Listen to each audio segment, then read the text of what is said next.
dami pang apple ni Nina. Ang dami pang apple ni Nina dito.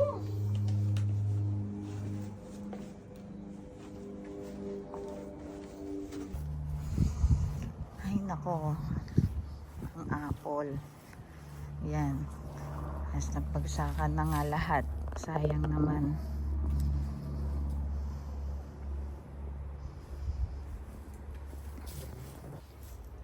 Hello, hello.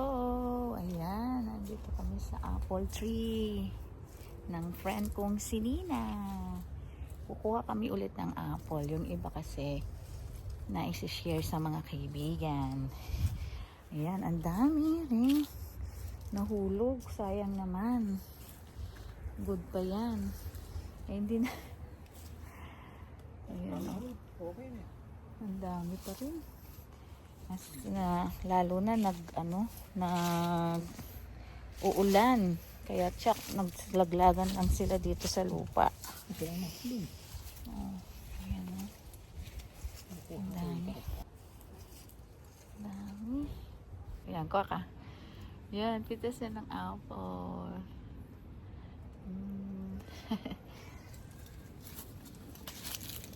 Sarap. Gusto ko yung pulang-pula. Ito.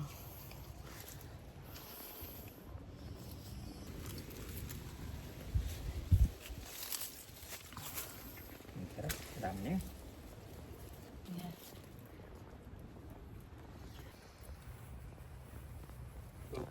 Ito yung isa lang yung puno pero hitik na hitik ang bunga. Ang bait kasi ng kaibigan ko, talagang isinishare niya yung apple niya.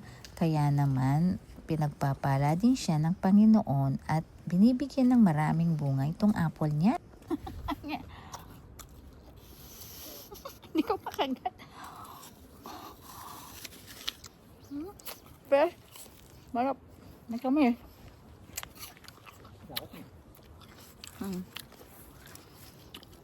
Yung kahit ilang beses na ako nakakakita ng apple, once na nakikita ko sila sa puno, amazed na amazed talaga ako. Ginagawa mo! Taon-taon talaga mini-message ako ng kaibigan ko para manguha kami dito. Minsan, ginagawa din niyang jam ito kapag sobrang hinog na. Binibigyan din niya ako nun. At yung iba daw, ginagawa niyang apple pie. Sana sa Pilipinas meron din ganito, ano, para hindi na tayo bumili.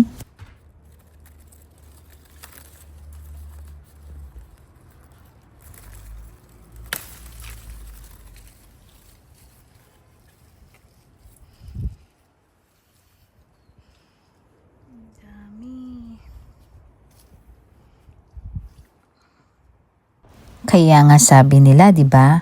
An apple a day keeps the doctor away. Thank you for sharing your blessings, my friend Nina.